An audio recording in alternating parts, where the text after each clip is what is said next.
Time लेंगे। Thank you so much sir, thank you so much. Thank you very much. Thank you sir. हमारे अगले speaker doctor Sunni Matthew ma'am जुड़ चुकी हैं। Ma'am आप सुन पा रहे हैं? प्रणाम मैम, चरण स्पर्श ma'am, good afternoon ma'am. Ma'am आवाज good afternoon to all of you. Ma'am आपको देख करके तो मतलब माँ है ना, माँ के जैसे एकदम स्नेह स्नेह मिलता है आपको देख करके।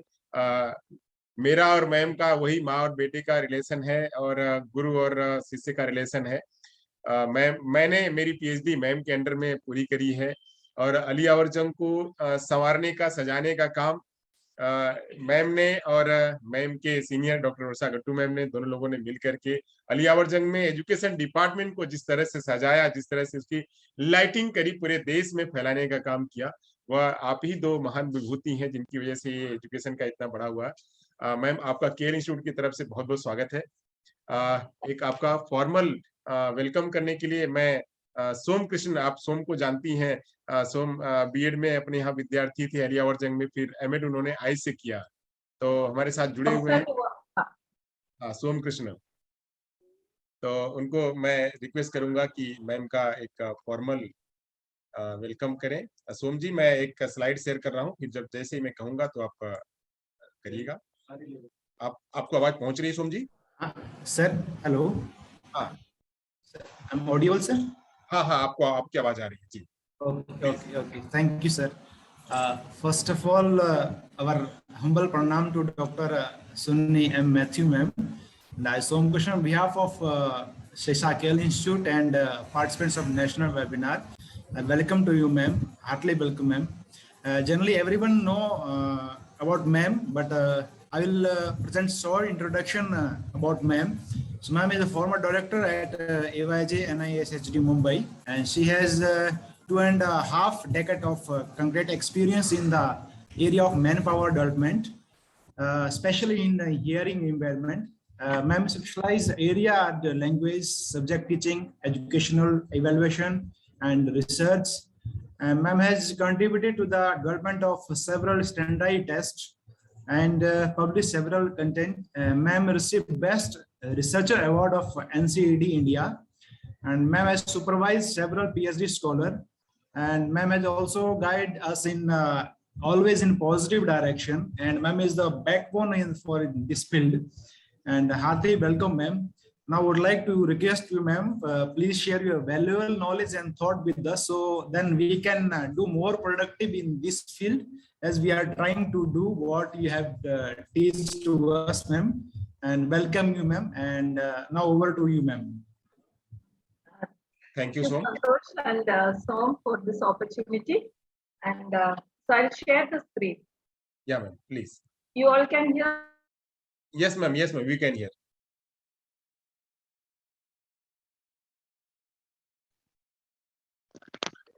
Yes, ma'am. Yes, ma'am. Yeah.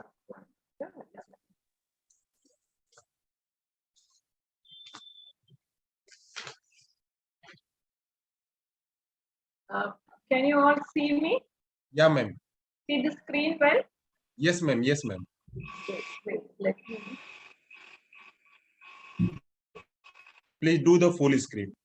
What that is what? 1 minute. Because the niche the cursor has come on the bottom right. On the bottom right. But yeah. Because what is happening is our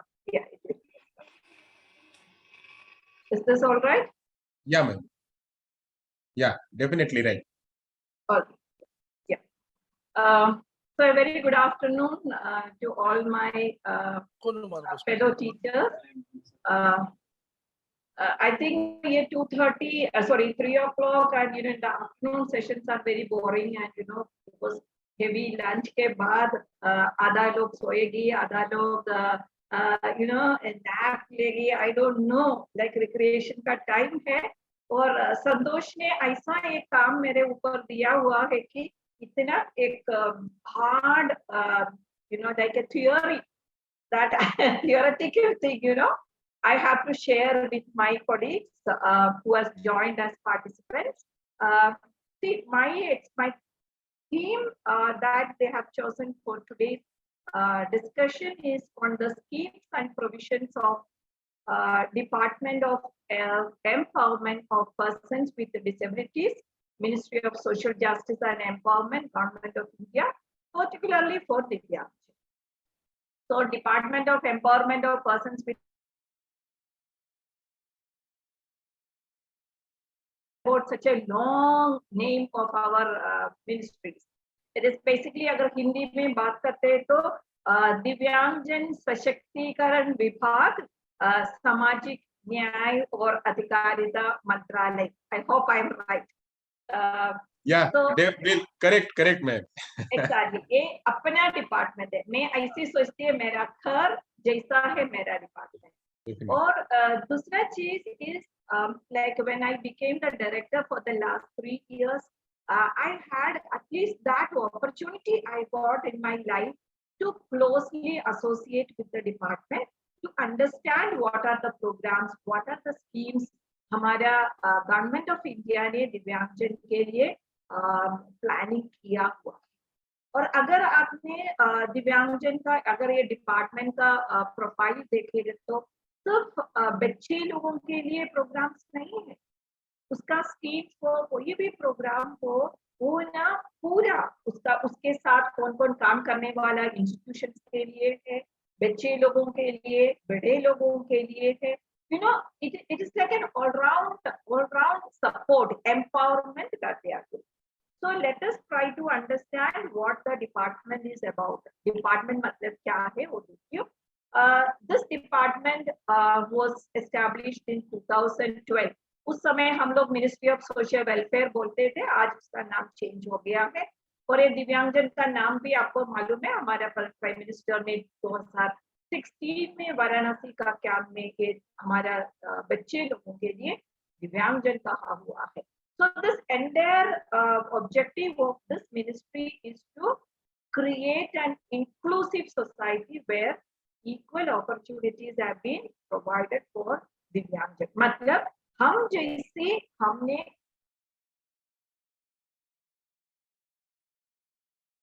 society में वो same enjoyment, same right हमारा दिव्यांगजन को भी देना है. वही था हमारा मंत्रालय की विषय थी. तो इसके लिए है मंत्रालय पूरा राइट फ्रॉम द बिगिनिंग आज तक हमारा मंत्रालय ये कोशिश कर रहे हैं कि दिव्यांगजन के लिए पूरा इक्वल अपॉर्चुनिटीज दे दो. उसका राइट्स जैसा any other individual citizen, Indian citizen की राइट्स वो प्रोटेक्ट कर दीजिए. एंड उसको ऐसा हम सपोर्ट करके उसको हमारा मुख्य धारा में जैसा एक independent and a productive citizen बनाना. समझ पाए? थोड़ा सा कठिन है बट आपको बोलने का हमने आज हमारा सोसाइटी में हम क्या एंजॉय कर रहे हैं in terms of freedom, participation, opportunities, same हमारा दिव्यांगजन को भी देना है. ये है हमारा मंत्रालय की उद्देश्य.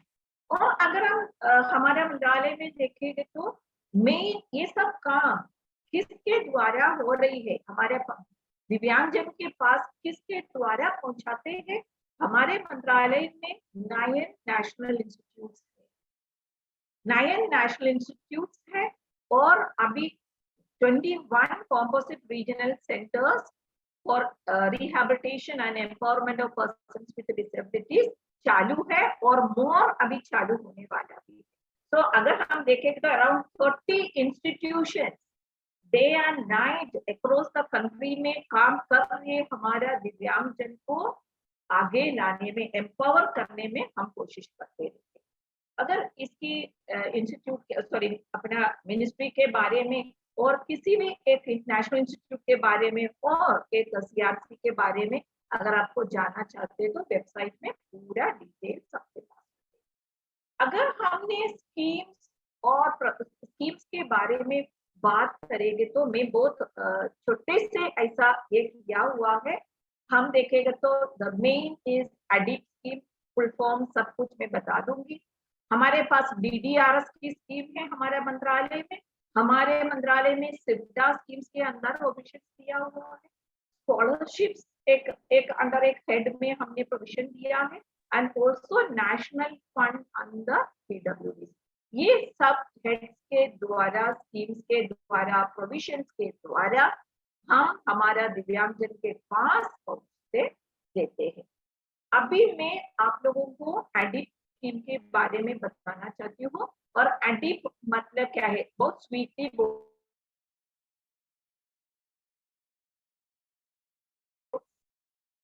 scheme of assistance to disabled person for purchase of aids and appliances, either purchase or fitting. So aids and appliances. So shortly हम कहते हैं ADIP.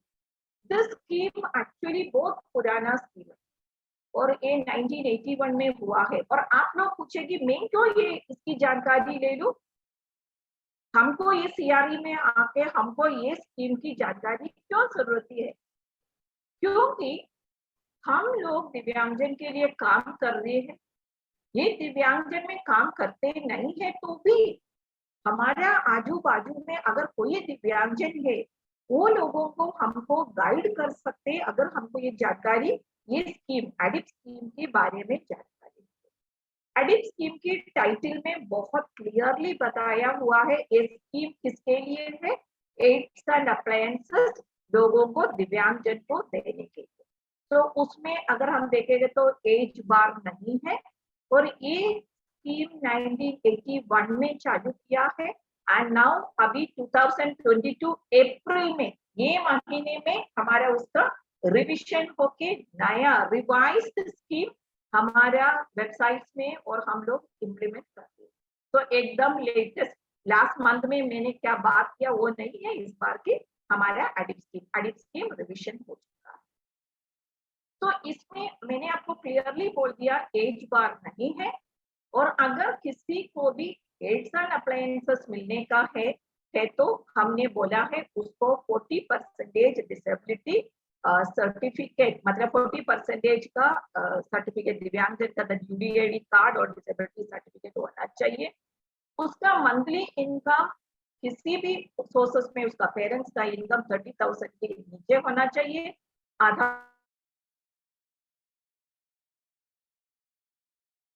अगर कोई भी बच्चा इससे कोई भी एड्स एंड अप्लायंसेस ले रही है तो उसको सालों में उसको देने का वापस ये स्कीम से बेनिफिट लेके हियरिंग एड हो, कैलिपर हो, ब्रेल हो, लैपटॉप हो, ये लेने के लिए वो लोगों को मदद मिल जाती है। अगर 12 साल की ऊपर वाले लोगों में तो उसको 1 in 3 years के बाद ही नेक्स्ट aids and appliances। और तुम लोग को sorry, I'm so sorry that I always use the word तुमने, आप, sorry, my Hindi correction, I think Santosh is there so I'll be more conscious। आप लोगों को ये जानकारी होना चाहिए कि ये पैसा बांटते नहीं है, एड्स एंड अप्लायंसेस करने के लिए पैसा बांटते नहीं है। गवर्नमेंट ने नेशनल इंस्टीट्यूट्स के द्वारा, CRCs के द्वारा सब्सिडाइज्ड रेट में क्वालिटी एड्स एंड अप्लायंसेस खरीदते हैं एंड ये हम लोगों के द्वारा हम उसको डिस्ट्रीब्यूट करते हैं। समझ पा रही है? तो अगर देखिए हम लोग देखिए अगर 22,500 इसकी महीने का पेरेंट्स का इनकम है तो 15,000 तक का कोई भी एड्स और अप्लायंसेस है वो फ्री में मिल जाते हैं। अगर सोचिए अगर आपका इनकम 22 के ऊपर 30 के इसमें भी मिलेगा तो आपको 50% का पैसा देना पड़ेगा, आप उसकी 50% गवर्नमेंट पे करते हैं। समझ पा रही है? तो अगर आपने तो इधर आपने फ्री में भी मिल सकते हैं, अगर आपका इसके इनकम आपको 22,000 से 30,000 के बीच में है तो आपको 50% का पैसा आपको देना पड़ेगा। लाइक मैंने बोलती हूँ अगर हियरिंग एड है, अगर हम 2,000 देना पड़ेगा, 2,000 गवर्नमेंट देगा। अगर आपका इनकम सोचिए आप पेरेंटल, बच्चे लोग का पेरेंटल इनकम है महीने में 10,000 है तो उसको फ्री में हियरिंग एड। तो एग्जैक्टली यही है ये कोर्स की। और इसमें एक एडवांटेज क्या है कि अगर इन केस जैसा कि लोकोमोटर डिसेबल्ड है, किसी हियरिंग एड में, हियरिंग में भी अगर अगर कुछ कुछ आपको करेक्टिव सर्जरी करना है तो आपको इसमें भी सुविधा एडिप स्कीम में दिया हुआ है। फॉर एग्जाम्पल स्पीच लोगों के लिए, जैसा टंग टाई आया है उसको कुछ सर्जरी करने का है तो उसको 1,500 रुपीज का बेनिफिट मिलने का ये स्कीम से बेनिफिट मिलते हैं। लाइक अगर हम देखें विजुअली इम्पेयर्ड लोगों के लिए अगर हम देखेंगे तो उसको है तो देखिए अभी accessible mobile app latest ADIP scheme में मोबाइल फोन्स देने के लिए सुविधा है, लैपटॉप के लिए सुविधा दे दिया है, ब्रेल किट, लर्निंग किट जैसा कि एजुकेशनल किट, दिव्यांगजन बेसिकली डेफ का नहीं, blind and low vision and deaf blind group को, ये तीनों कैटेगरी को ये एड्स एंड अप्लायंसेस देते हैं। अगर हमने सुनने का तकलीफ वाला जैसे deaf and hard of hearing बच्चे लोगों को अगर देखे जाएंगे तो उसको है तो अभी behind the ear hearing aids देते हैं और उसमें भी हम लोग एजुकेशनल किट्स का प्रोविजन किया हुआ है, बट अभी तक हमारा इंस्टीट्यूशन डिस्ट्रीब्यूशन नहीं किया है, बट प्रोविजन हमारा एडिप स्कीम में दिया हुआ है। समटाइम्स फॉर यंग और exactly the deaf that is above 70 dB वाले लोगों को अगर सुनने का एकदम तकलीफ हो जाते तो like you know assistive and alarm devices देने का भी सुविधा देखा हुआ है हमारा एडिप स्कीम में। जैसा कि आपको मालूम है अगर दिव्यांगजन particularly deaf and hard appliances हमारा रीजनल सेंटर्स भी है, हमारे regional centres, opposite regional centres ये सब इट्स एंड अप्लायंसेस डिस्ट्रीब्यूट करते हैं। जैसा अगर इंटेलेक्चुअल डिसेबिलिटी वाला बच्चे लोगों को अगर एडिप स्कीम में educational that is teaching learning material TLM kit मिलते हैं, वो किट में ना अगर हम देखेंगे तो उसमें बहुत सारा टॉयज है, सेंसरी ट्रेनिंग के लिए है, कॉग्निटिव डेवलपमेंट के लिए है, मोटर कंट्रोल के लिए है, सेल्फ हेल्प स्किल्स डेवलप करने के लिए बहुत सारा ऐसी टीएलएम उसमें देते हैं। तो पेरेंट्स को भी घर पे बैठ के वो यूज करके बच्चे का स्किल्स डेवलप कर सकते हैं और teachers can also do that for them. दूसरा स्कीम दिव्यांगजन बच्चे लोग पर्टिकुलरली डेफ बच्चे लोगों के लिए गवर्नमेंट ऑफ इंडिया लाया हुआ है इसका कोक्लियर इम्प्लांटेशन स्कीम। ये कोक्लियर इम्प्लांटेशन स्कीम भी हमारा एडिप के अंडर पे है। हमारा मंत्रालय के सबसे ज्यादा अमाउंट फंड कोक्लियर इम्प्लांटेशन के लिए दे रहे हैं। अगर देखिए हमने हियरिंग एड 15,000 की जैसा हियरिंग एड दे रही है तो और वो लेवल वो रेंज हमने उधर फिक्स करेंगे तो कोक्लियर इम्प्लांटेशन के लिए अभी रिवाइज्ड स्कीम में हमारा गवर्नमेंट ऑफ इंडिया 7 लाख खर्चा करते हैं। तो ये 7 लाख खर्चा किसके लिए करते हैं?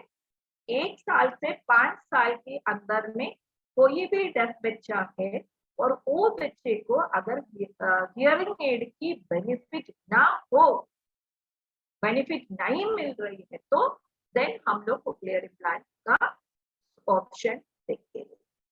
सभी लोगों के लिए कोक्लियर इम्प्लांटेशन सर्जरी अप्रोप्रिएट नहीं है, उसमें एलिजिबिलिटी क्राइटेरिया होते हैं और mainly those children who can not benefit from the imagine अगर ये प्री इक्वल 1 to 5 ईयर बच्चे को गवर्नमेंट ऑफ इंडिया 7 लाख का खर्चा करके कोक्लियर इम्प्लांटेशन करते समय हमको ये भी देखना पड़ेगा कोई भी बच्चा 6 साल से 18 साल के अंदर पे किसी कारण से उसको डेफनेस हुआ है और उसको भी हियरिंग एड से बेनिफिट नहीं होगी तो उसको भी कोक्लियर इम्प्लांटेशन का बेनिफिट मिलेगी और उसमें गवर्नमेंट ने 6 लाख खर्चा कर दिया। तो आप लोग पूछेंगे कि मैडम इतनी 6 लाख पर इतना पैसा खर्चा करने का जरूरत ही है? ये एक एड एंड अप्लायंसेस खरीदने के लिए नहीं है। एड एंड अप्लायंसेस खरीदने के लिए 3.5 से 4 लाख की खर्चा, 4.5 लाख की खर्चा होते हैं। इसके अलावा सर्जरी का कॉस्ट होते हैं। उसके बाद बच्चे को मैपिंग करने के लिए कॉस्ट होते हैं। उसके बाद उसको हमने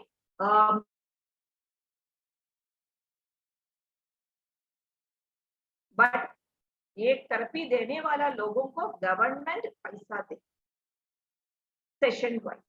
तो ये पूरा खर्चा अगर हम कैलकुलेट करके देखेंगे तो एक 7 लाख का फंड हमारा गवर्नमेंट एक बेनिफिशियरी को देते हैं।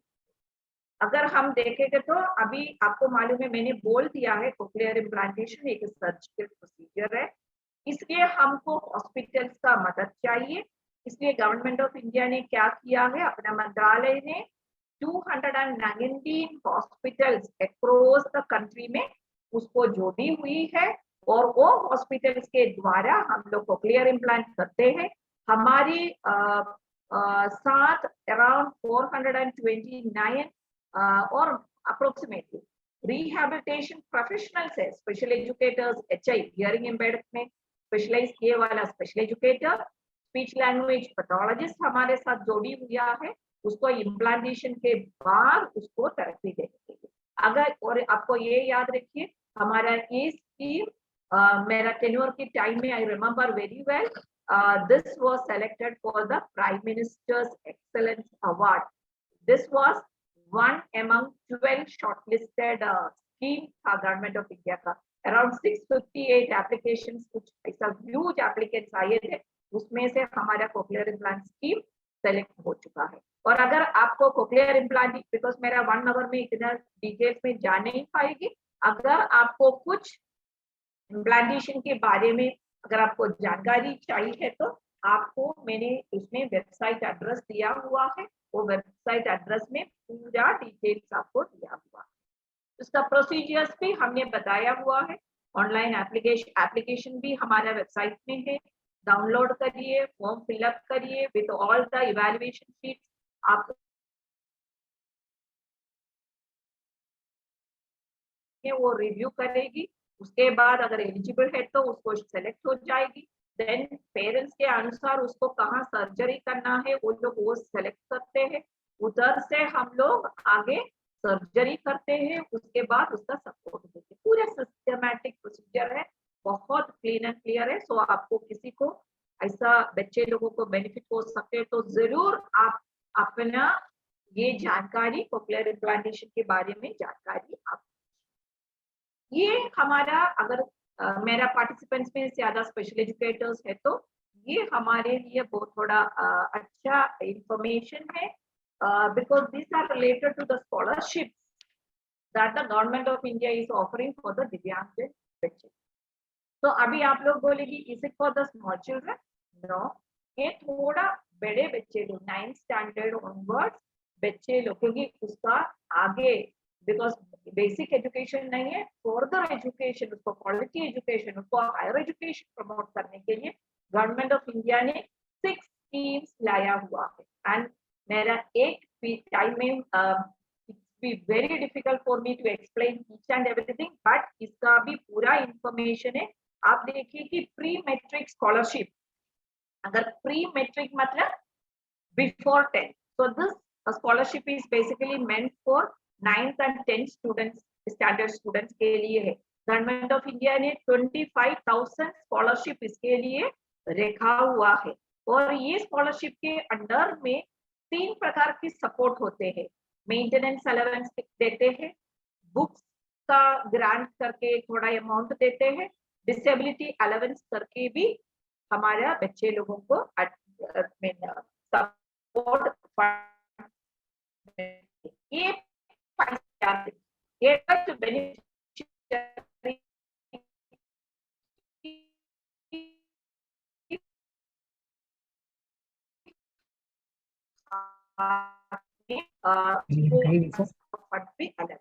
जैसा कि डेली अलाउंस के लिए अगर मेंटेनेंस अलाउंस अगर हम बात करेंगे तो 500 रुपया पर मंथ हमने डे वाले को देते हैं, तो 800 रुपीज हॉस्टलेट्स को देते हैं। बुक ग्रांट के लिए एक टाइम 1000 रुपीज मिलते हैं। बच्चों तो उसको ज्यादा डेफ बच्चा है तो और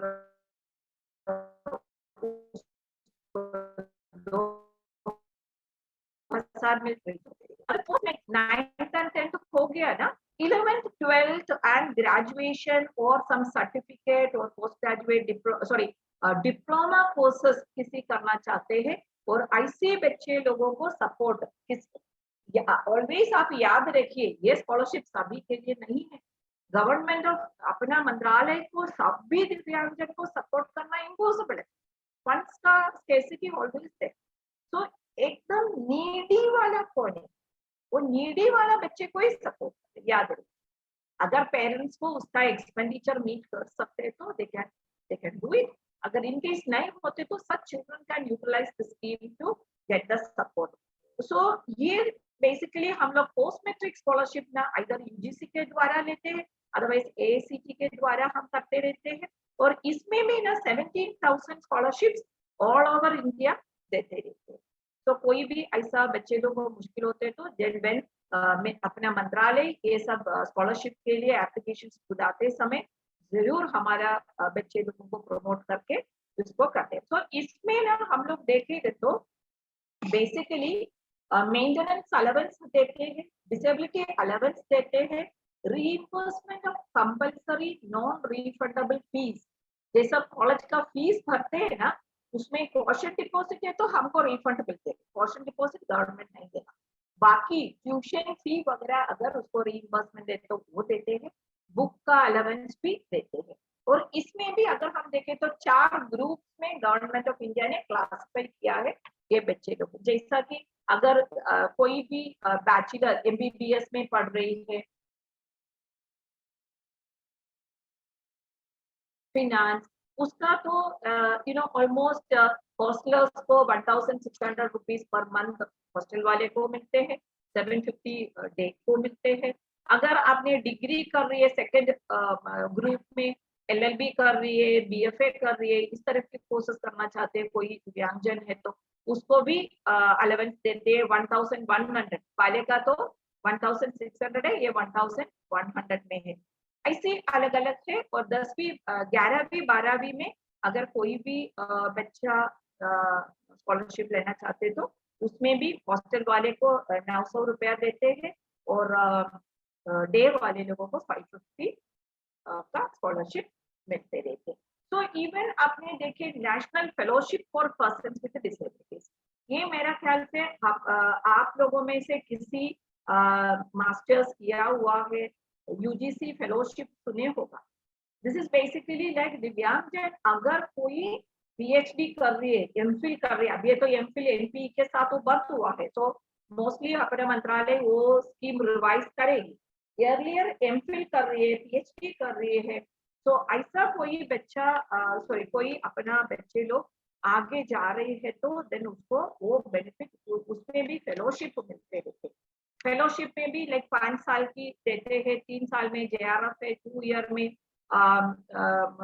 एसआरएफ है और जेआरएफ में तो एटलीस्ट 25,000 देते हैं एंड एसआरएफ में तो बाद में लास्ट 2 इयर्स में तो 28,000 की सुविधा दिया है, बुक का ग्रांट है। ये सब हमारा दिव्यांगजन इसमें ये इसका रिस्पॉन्सिबिलिटी है यूजीसी एज वेल एज बीपीडब्ल्यू। और top class education for students with disabilities is basically to promote children to study in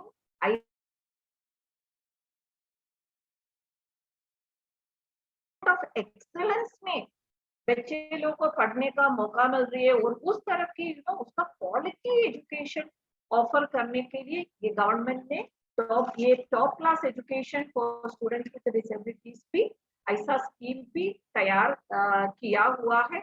इसमें जैसा 17,000 25,000 की स्कॉलरशिप नहीं है, 300 स्कॉलरशिप्स है और इसमें 50% गर्ल्स के लिए रिजर्वेशन किए हुए हैं। एंड बुक्स का भी देते हैं, मेंटेनेंस अलाउंस देते हैं, स्पेशल अलाउंस मिलते हैं, ये सब गवर्नमेंट स्कीम देते रहते हैं। और इवन ये टॉप क्लास एजुकेशन का एक एडवांटेज क्या है, उसको एड्स एंड अप्लायंसेस खरीदने के लिए भी पैसा देते हैं, 30,000 देते हैं। और समटाइम्स कंप्यूटर खरीदना है बिकॉज ये लोग बच्चे लोग आगे हायर इंस्टीट्यूशन में पढ़ रही है, कंप्यूटर परचेज करने के लिए भी 30,000 की सुविधा देते रहते हैं। एंड दूसरा हम लोग देखें कि नेशनल ओवरसीज स्कॉलरशिप भी 6 लाख की आसपास में, जैसा कि इधर की कोई भी दिव्यांग जन को अब्रॉड में जाके पढ़ने का मौका मिल रही है, where they have a financial issue, such बच्चे लोगों को ये नेशनल ओवरसीज स्कॉलरशिप में से भी गवर्नमेंट ऑफ इंडिया सपोर्ट करती है। ये लास्ट वाला free coaching for students with disabilities, as such the scheme का बेनिफिशियरी दिव्यांग जन, बट ये किसके लिए है मालूम है? ये हमारा ये कोचिंग होते हैं ना, जैसा यूपीएससी का कोचिंग होते हैं, बैंकिंग का, रेलवे सर्विसेज के लिए रिकॉग्नाइज्ड कोचिंग सेंटर्स होते हैं, जैसे कि कोई इस तरह की कॉम्पिटिटिव एग्जामिनेशंस को हमारा दिव्यांग जन को भी प्रिपेयर करने के लिए हमारा गवर्नमेंट ऑफ इंडिया ने ये सुविधा लाया हुआ है। अगर ऐसा कोई इंस्टीट्यूशन है और तैयार है दिव्यांग जन को ट्रेनिंग देने के लिए है, तो जैसा कोक्लियर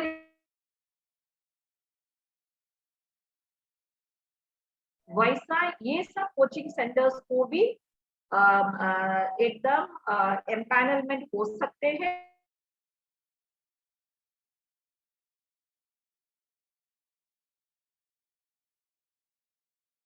उसको भी जैसे कि डे वाला बच्चे को, रेजिडेंशियल वाला बच्चे को भी ऐसा कोचिंग, अगर कोई भी कॉम्पिटिटिव एग्जामिनेशन कोचिंग के लिए भी हमारा गवर्नमेंट ने बहुत अच्छा सुविधा दिया हुआ है। यही है, ये स्लाइड में मैंने पूरा क्लियरली आपको दिया हुआ है।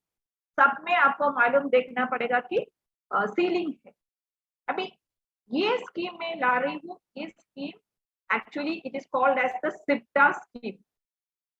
ये भी scheme for implementation of persons with disability act. हमारा देश का कानून आने के बाद वो कानून में क्या प्रोविजंस बोला हुआ है वो इम्प्लीमेंट करने के लिए गवर्नमेंट ऑफ इंडिया ने सिप्टा स्कीम जैसा एक स्कीम बनाई, एक स्कीम ये कानून इम्प्लीमेंट करने के लिए लाया हुआ है, और वो स्कीम के अंदर से हम प्रोविजंस दे रहे हैं। ये हमारा लेटेस्ट स्कीम है अभी, cross disability early identification come intervention and preparatory school, cross disability.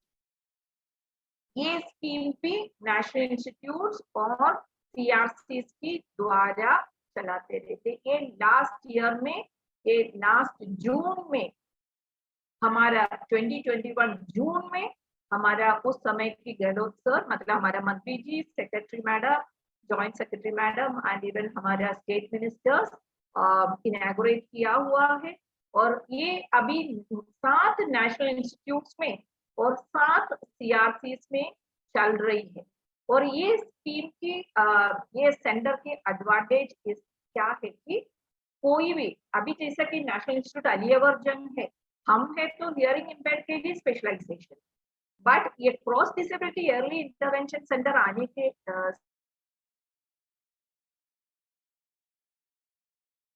PWD act के अनुसार 21 डिसेबल्ड ग्रुप है, वो ग्रुप के अंडर में कोई भी 6 साल की बिलो वाला बच्चा को हम अर्ली आइडेंटिफिकेशन और इंटरवेंशन सर्विसेज देते हैं और उसको इंक्लूसिव एजुकेशन में प्रमोट करते हैं। और अगर हम देखेंगे तो आपको ये देखे जाएगी, अगर देखें सब सर्विस देते हैं, डायग्नोस्टिक सर्विस होते हैं, इंटरवेंशन सर्विस भी होते हैं। ओनली थिंग याद रखिए, ये सेंटर 6 साल की बच्चे, तो 6 साल की नीचे वाला दिव्यांगजन बच्चे को ही सर्विसेज देते हैं। मैं अब भी आपको हमारे मुंबई में हमने लास्ट ईयर बनाया हुआ early cross disability early intervention centre की रूम्स की चित्र दिखा रही हूँ। ऑन द लेफ्ट साइड में अगर आप देखें तो 2 सोफा रखे हुआ है। It is like a cabin where it is a breast feeding centre. अगर कोई भी माँ बच्चा जैसा 1 महीने का या 2 महीने के आया है हमारा सेंटर में, अगर सर्विसेज के लिए आया है तो breast feeding is very important, तो उसके लिए वो सुविधा उधर दिया हुआ है। देयर इज अ कर्टन है, सो वेरी प्राइवेसी। बच्चे लोगों को सुविधा ये दिया है। बाकी अगर आप देखेंगे तो क्लासरूम्स होते हैं, स्पीच थेरेपी रूम्स होते हैं, ऑक्यूपेशनल थेरेपी के लिए रूम है, फिजियोथेरेपी के लिए रूम है, अर्ली इंटरवेंशन रूम्स है, ऑडियोमेट्रिक रूम है। तो अलग अलग प्रकार की पूरा इतना 21-23 सर्विसेज देते हैं, उसके लिए अलग अलग रूम्स एकदम स्टेट ऑफ आर्ट बच्चे लोगों को अट्रैक्टिव टेक्नोलॉजी के द्वारा हमने बनाया हुआ है। ये अभी चित्र देख रही है मुंबई जैसा, अगर आपको ऐसा 7 नेशनल इंस्टीट्यूट और 7 कॉम्पोजिट रीजनल सेंटर्स में भी ये सुविधा तैयार हो चुका है और चालू भी हुआ है। देखिए ये हमारा मुंबई की है, सो आप देख सकते हैं आपके पास आजकल सो मुंबई में आ रही है बच्चे लोग, तो हियरिंग इम्पेयर्ड बच्चे लोग नहीं है, फिजियोथेरेपी देने वाला बच्चे आते हैं, मल्टीपल डिसेबिलिटी वाले आती है, इंटेलेक्चुअली डिसेबल्ड दिव्यांगजन आते हैं, ब्लाइंड बच्चे आते हैं, लो लर्नर्स आते हैं, एलडी बच्चे लोग आते हैं, देन कॉम्बिनेशन। तो ये हमारी सेफ सेंटर की अभी की रनिंग का पिक्चर्स है, टीचर्स है, थेरेपिस्ट है, एक मल्टी डिसिप्लिनरी टीम रेडी है ये बच्चे को सुविधा देने के लिए। सो दिस इज ऑल्सो एक गुड स्कीम, यू नो, अगर किसी भी बच्चे लोग को किसी भी कॉम्पोजिट रीजनल सेंटर और नेशनल इंस्टीट्यूट के आजू बाजू में रहने वाले लोग हैं तो they can get the best benefit.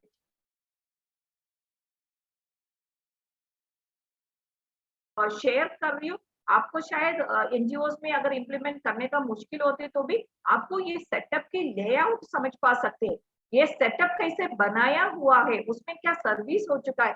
तो आप लोगों को भी अपना सेंटर, अपना इंस्टीट्यूशन को थोड़ा इस तरफ की सर्विसेज लाने के लिए ना कोशिश कर सकते हैं। तो मेरा कहना है वही है, स्टेट ऑफ आर्ट टेक्नोलॉजी लीजिए, बहुत कॉस्टली चीज का जरूरत ही नहीं है। वेयर ओनली थिंग हमको ये याद रखिए, आजकल प्योर दिव्यांगजन मिलना मुश्किल हो रही है, अभी सब एसोसिएटेड डिसेबिलिटी बहुत दिख रही है, ये पर्सनल एक्सपीरियंस से बात कर रही है। तो उसमें ना आपको ऐसा नहीं कर सकते कि मैं स्पीच थेरेपी मेरा सेंटर में दे दूं, ऑक्यूपेशनल थेरेपी आप जाओ 10-15 किलोमीटर की बाजू, ऑक्यूपेशनल थेरेपी के लिए उधर भेजिएगा तो आप नहीं बोल सकते ऑडियोमेट्री के लिए अनदर 15 किलोमीटर जाके आप ऑडियोमेट्री करवा के दीजिए। तो ये एक सुविधा ऐसा होती है, मालूम है, all services under one roof. तो यही गवर्नमेंट ऑफ इंडिया का पूरा प्लान कोई।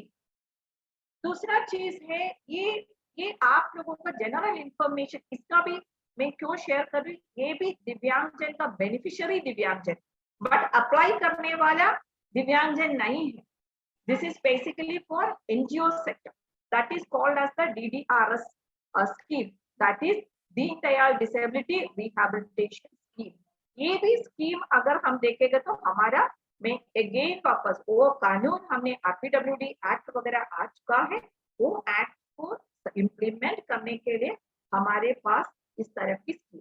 और ये DDRS स्कीम में अगर ये रिवाइज्ड स्कीम है, सभी टीचर्स, सभी NGOs इसकी जानकारी जरूर लीजिए, क्योंकि इसमें ना एक एडवांटेज क्या है कि बहुत सारा स्कीम प्रोजेक्ट्स के लिए government of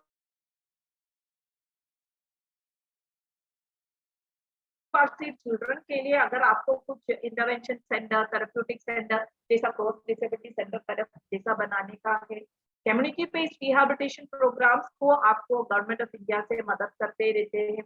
human resource development के लिए पहले बहुत ज्यादा सपोर्ट गवर्नमेंट ऑफ इंडिया करते थे, मीन्स हमारा जैसा training program, diploma training program चलाने के लिए एनजीओ को गवर्नमेंट ऑफ इंडिया बहुत सपोर्ट करते थे। अभी क्या होती है, बहुत सारे अगर अपना हियरिंग इम्पेयर्ड का ही बात करेगा तो 198 to 204 training centres diploma level की ट्रेनिंग ऑफर करते हैं। तो इसके लिए तो आजकल ह्यूमन रिसोर्स डेवलपमेंट के लिए ज्यादा फंडिंग नहीं देते, बट रिलेटेड टू दिव्यांगजन एंड देयर एम्पावरमेंट के लिए आप लोग अच्छा कुछ projects when government of India calls for this scheme and apply करेंगे तो it will be really getting a good support funding from the government. This is basically an awareness generation है, scheme है. I'm just quickly going. This is basically an awareness generation scheme. मतलब किसी भी organisation को हमारा दिव्यांगजन और दिव्यांगजन की जैसा कि कोई स्कीम्स है, कोई जैसा बैरियर फ्री एनवायरनमेंट करना, एक्सेसिबिलिटी के बारे में, डिसेबिलिटी राइट्स के बारे में, और आपको कोई दिव्यांगजन को प्रमोट करने का है, उसका टैलेंट्स प्रमोट करने का है, ऐसा पब्लिसिटी और मीडिया के ऊपर आपको अवेयरनेस जनरेशन करना है, तो ये स्कीम की यूज आपको कर सकते हैं। That is called as the awareness creation and publicity scheme है। उसमें भी आप लोग अप्लाई कर सकते हैं। अगर अच्छा प्रोजेक्ट्स बना के, जैसा गांव में आपको जैसा कि अभी एक्सेसिबिलिटी के ऊपर बहुत प्रेशर हो रही है, बट हमको पब्लिक को ये जानकारी देना पड़ेगा, हमारे दिव्यांगजन को एक्सेसिबल एनवायरनमेंट मिलना उसका अधिकार है। तो उसके लिए हमको क्या सुविधाएं, हमारे बिल्डिंग्स में क्या अडेप्टेशन अकोमोडेशन करने का है, वो जानकारी देने के लिए भी लाइक जिस तरह की गुड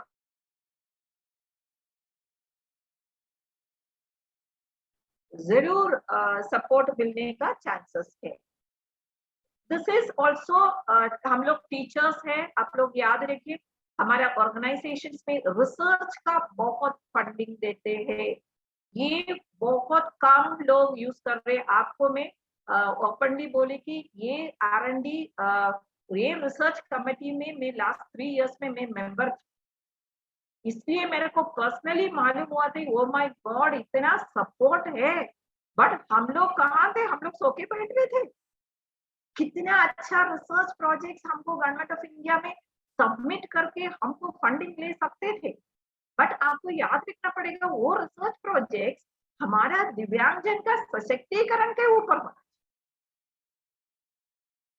सो ये आपका रिसर्च हमारे देश के लिए यूजफुल होना चाहिए, एप्लीकेबल होना चाहिए। उस तरह के प्रोजेक्ट्स अगर हम ये रिसर्च प्रोजेक्ट्स डेवलप करके सबमिट करेंगे, तो अभी मेरे को मालूम है Tata institute of social science हमारा TISS Mumbai, they have a project. Delhi में हमारा 1-2 सेंटर्स, हमारा रिहैबिलिटेशन इंस्टीट्यूट इसका फंड यूज किया हुआ है। अगर आपने वेबसाइट में देखेंगे तो बहुत सारे इंस्टीट्यूशन को इस साल में एवरी ईयर में गवर्नमेंट ऑफ इंडिया बुलाते हैं, एप्लीकेशंस बुलाते हैं, आप लोग प्रपोजल्स देते हैं, प्रपोजल्स में रिव्यू होते हैं, शॉर्टलिस्ट करते हैं, उसके बाद आप लोगों को प्रेजेंटेशन को बुलाते हैं। अगर the committee feels this is a very needy research है तो जरूर फंड होते हैं, गुड अमाउंट 10 लाख 20 लाख 30 लाख की बेनिफिट तुम लोगों को मिल जा, मतलब ये प्रोजेक्ट के लिए फंड मिल जाते हैं। And also this is also we need to understand is this is national fund for persons with disabilities। ये भी एक स्कीम ऐसा बनाया हुआ है, ये किसके लिए मालूम है, एग्जीबिशन कंडक्ट करने का।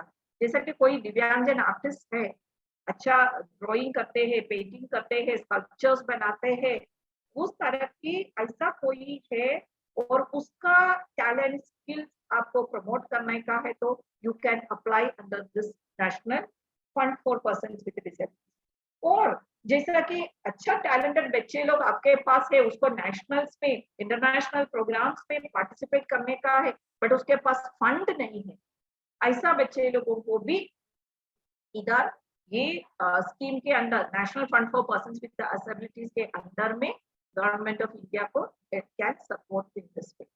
So these are the major schemes that the government of India अपना Department of Empowerment of Persons with Disabilities हमारा दिव्यांगजन और दिव्यांगजन के लिए काम करने वाले लोगों के लिए दिया हुआ।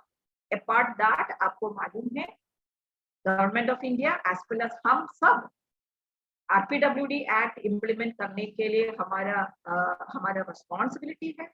This is our fundamental duty. I use it as fundamental duty because we are the ones who should promote our Divyangjan empowerment. Unless we come in forward, the others will not come forward. So since we have been empowered with the disability and disability rehabilitation, हमको करना पड़ेगा। उसमें अगर आप देखें हमारा सभी दिव्यांगजन बच्चे को रेगुलर स्कूल्स में, मेन स्ट्रीम स्कूल्स में पढ़ने का मौका मिलने का है। No discrimination, admission to all the Divyangjan children, whoever wants to pursue their education in mainstream schools, they under RPWD Act में they have the right to study in a regular school along with the able-bodied peers. They and also RPWD Act में अगर education की chapter 3 section 16 में clearly दिया हुआ है sports and recreation के लिए support करिए, building campuses, all these facilities, whatever the infrastructure we have, schools, particularly I say the word schools, this should be barrier free for all these children. We need to focus a lot under RPWD to promote the social and the academic development of these children, their modes of communication, whichever they are comfortable, that need to be promoted. Promote early intervention and early identification for children, particularly learning disability बच्चे लोगों को आज तक हमारा उतना importance नहीं दिया। आपको मालूम है पुराना वाला हमारा PWD एक्ट 1995 में स्पेसिफिक लर्निंग डिसेबिलिटीज को इंक्लूड नहीं हुआ था, but now it has been included. उसके लिए प्रमोट करना, आइडेंटिफाई करिए उसका और उसके लिए सपोर्ट करिए ट्रांसपोर्ट के लिए। सो इस तरफ से हमारा even RPWD act is also trying as a legal binding, it has come to us to offer barrier-free education to all the Divyangs. But to wind up this, I wanted to share with you is that, see, you know it, 2.1% of the total population is having one or the other disability. और इतना government of India और state government दोनों together काम करेंगे तो भी, state government का schemes अलग है, इतना टुगेदर हम काम करेंगे तो भी आपको मालूम होना चाहिए कि सभी को सपोर्ट करना इम्पोर्टेंट। तो मैं ये प्रेजेंटेशन के अंत में मैं ये कहना चाहती हूँ, गवर्नमेंट ऑफ इंडिया उसका फाइनेंशियल एलोकेशन के अनुसार हमारा बच्चे लोगों को सपोर्ट करेगा, but it is the responsibility for all of us to find out resources through other means to support our Divyangs. What I mean to say is, now you all might be knowing about the CSR, corporate social responsibility. CSR के under में every organization, private organization, financial, who is having income generation has to share some percentage, very nominal percentage for the social cause. So कोई भी अगर आपने institutions की जैसा corporates को अगर आपने contact करके अच्छा proposals हमारे दिव्यांगजन के लिए करिए, पक्का और जरूर आपको ये government fund, sorry, CSR में corporate sector will fund you people. And also, I do not know the website, but I have, when I was in NIH as director, what I did is, हमारा institute CSR registration कर दिया। You know, CSR के लिए अगर हमारा institutions, NGOs also can register. अगर आपके पास एक registered number आ जाएगा तो websites में, just Google it out, you will get the detail. Otherwise, आपका chartered accountant को पूछेगा तो भी वो section बताएगी। आपका ऑर्गेनाइजेशन को एलिजिबल फाइल कर दीजिए CSR फंड रिसीव कर। अगर आपने एक बार एलिजिबल हो गया है, आपका ऑर्गेनाइजेशन जेन्युइन है, आपका पूरा एनुअल अकाउंट्स, आपका activities, bylaws, everything you have to give, but एक बार आपको रजिस्ट्रेशन मिल गया है तो it becomes easy for you people to approach the corporate sector. आप देखे होगा मेरा cross disability early intervention centre, हमने क्या किया है, उसका 48 लाख हमने कॉर्पोरेट सेक्टर से ही फंड रेज किया है। तो हमारा गवर्नमेंट, आप लोगों को मालूम है गवर्नमेंट के पास उतना पैसा नहीं होते हैं, नेशनल इंस्टीट्यूट्स में भी हमको फंडिंग क्रंच होती रहती है, but it is a responsibility for you and me to raise funds. So we have, for CDEIC, we have developed, we have collected funds from the organizations and we got it done. Second is, even for the cochlear implantation schemes, we are trying, we are getting, for cochlear implantation का भी sponsor करने के लिए CSR support हम ले रही है। उसके बाद भी अगर गवर्नमेंट ऑफ इंडिया ने cochlear implantation करने के बाद अगर स्पीच प्रोसेसर छोड़ दिया है, काम नहीं कर रही है, केबल का प्रॉब्लम हो गया, बच्चे लोग के पास पैसा नहीं है और हमारा स्कीम में वो सुविधा नहीं है, क्या करोगे? हम बच्चे को छोड़ नहीं सकते. It is also the moral responsibility for each one of us to support that child. So in such cases, maybe we can try for CSR funding. And NIH, last year we have started working. And apna very proudly and very happy to say that apna ministers also, they also donate. अपना Athawale sir, आपको मालूम होगा कौन बनेगा करोड़पति में sir participate किया. वो पूरा फंड सर हमको आर्यवर्जन को दी दिया, और उसमें भी थोड़ा आधा फंड सर ने क्या बोला, ऐसा दिव्यांगजन बच्चे लोग हैं कि ये कोक्लियर इम्प्लांट किया वाला सुविधा नहीं है, बाकी ये स्पीच प्रोसेसर केबल वगैरह खरीदने को पैसा नहीं है, वो स्कीम में नहीं है, ऐसा बच्चे लोगों को आप सपोर्ट करिए. हियरिंग एड अगर किसी भी स्कीम के अंडर नहीं आ रही है, अगर उसको सीनियर सिटीजन को भी कुछ हियरिंग एड खरीदना तो उसको दीजिए. तो इस तरह से मेरा कहने का क्या है, at the end of the day ये स्कीम सब है, procedures are very clearly documented in the website of the ministry.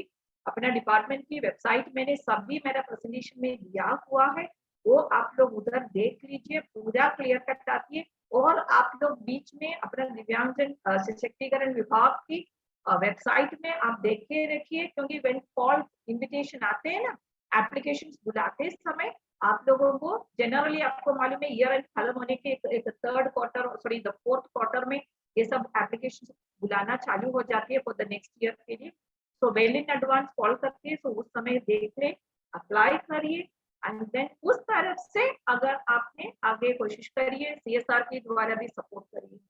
मेरा यही करने का है. दिव्यांगजन हमारे लिए एक सबसे बड़ा वैल्यूएबल रिसोर्स, वो रिसोर्स को आपने यूटिलाइजेशन के बिना, वो लोगों का टैलेंट हम यूज करके बिना अगर वो बच्चे को रास्ते पे छोड़ रही है, अपने साइड पे कर रही है, तो ये हमारे यू एंड मी, ये सही नहीं है. हमारा रिस्पॉन्सिबिलिटी है. कितना एक बच्चा तो एक बच्चा, एक असर बच्चा तो एक असर, सब लोग मिला के सपोर्ट करिए. सब स्कीम, सब सपोर्ट, सब सुविधाएं उसको पहुंचा दीजिए. दिव्यांगजन को एम्पावर कर दीजिए. Let them be the most useful productive citizens of this nation. This nation can progress only through that. When we are saying आजादी का अमृत महोत्सव में हमको ये प्राउड फील होना चाहिए कि हमारे देश हमारे दिव्यांगजन के लिए अलग अलग स्कीम लाया हुआ है.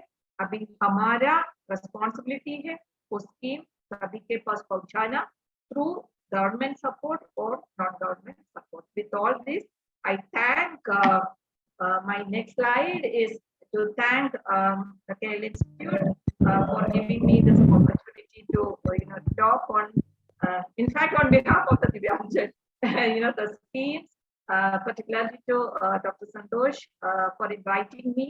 And in fact I was going through the resource person. I think Santosh has a very choosy picky guy becoming the best talents. I can see Dr. Amita Mishra, even all the renowned people, even Sujata Khan and Aloka Guha, I said what else?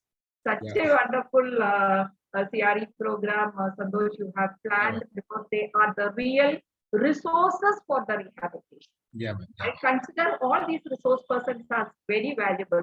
They have a rich experience. They have worked day and night in the field. It is our responsibility to carry that pattern and then move forward. So I really congratulate the KL Institute for the deaf, all the office bearers and the management for taking up such a wonderful topic, and also thank all my participants for listening to me. I am 100%, I cannot do justice to all these schemes in one thing. So that is why I crisp में और मेरा टूटा फूटा हिंदी में I have shared with it. Hope you will excuse my grammatical errors in Hindi. All the best to you, all of you. Learn, continue your work, continue your noble work. You are an asset to the nation. With this, thank you so much. Thank you ma'am. इतना fluently Hindi तो हम नहीं बोलते हैं जितना fluently आप हिंदी बोले हैं. पूरा 1-1.25 घंटे आपने लगातार हिंदी ही यूज किया है. और बहुत सारे लोग सोच रहे थे कि मैम जो है हिंदी तो कम बोलती हैं, हमें हमारा कुछ शब्द उड़ ना जाए, मतलब ऊपर ना चले जाए. बट फ्लुएंटली आपने बिल्कुल हिंदी में बोला है, बहुत अच्छा लगा मैम, एकदम फ्लुएंट। अच्छा लगा मैम आप जुड़े। 2-3 क्वेश्चंस है हमारे पार्टिसिपेंट्स के हैं। एक तो क्वेश्चन से किसी डेफ बच्चे का, हमारा स्टूडेंट है, बीएड का स्टूडेंट है, उसका है। वहां से ओपन करो जरा। हाँ, अपना ओपन करिए, आवाज पहुंच रही है?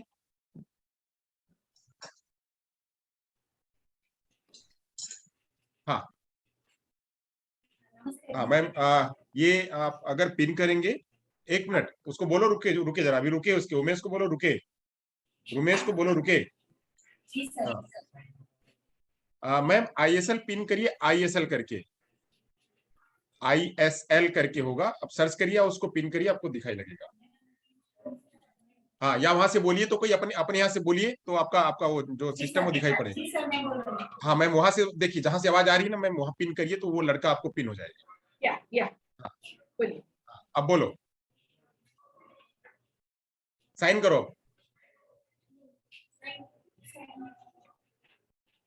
नमस्ते मैम, मेरा नाम उमेश है। Santosh, can you say? I can't hear that well. आप ना पास में आइए, ज्योति बेन पास में आइए, और उसके सामने से इंटरप्रेट करिए। हाँ, थोड़ा जोर से, because I'm not able to hear that well. हाँ।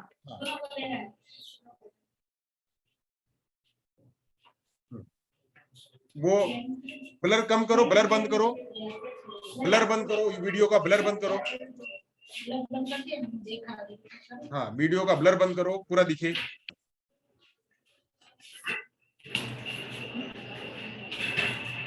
मैम हाँ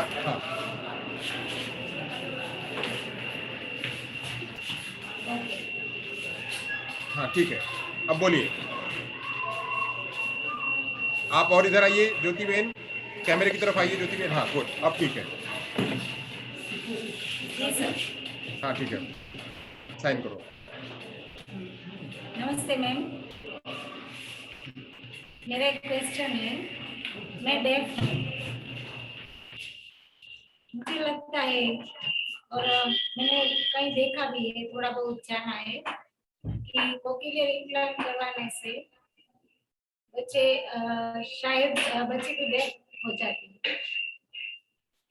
तो क्या ये सच है?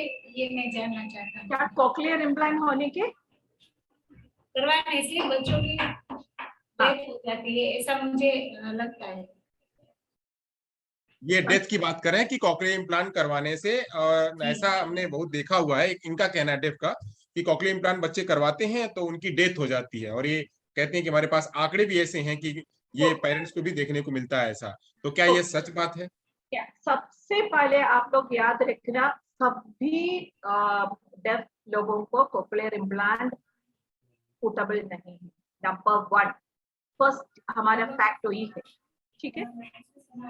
ये कोक्लियर इम्प्लांट करना है नहीं करना है, ये पेरेंट चॉइस है, इन्फॉर्म्ड चॉइस बोलते हैं। अगर छोटा बच्चा है तो बच्चे के on behalf of the child both the parents decide after understanding everything. पूरा कोक्लियर इम्प्लांटेशन की जानकारी लेने के बाद पेरेंट्स, बच्चा छोटा है, डिसीजन लेने को नहीं हो पा रही है, इसलिए पेरेंट्स डिसाइड करते। नंबर 1, पेरेंट्स अगर सोचे पेरेंट्स को भी कोक्लियर इम्प्लांट करना है, मतलब है कि हम कोक्लियर इम्प्लांट नहीं करवाएंगे।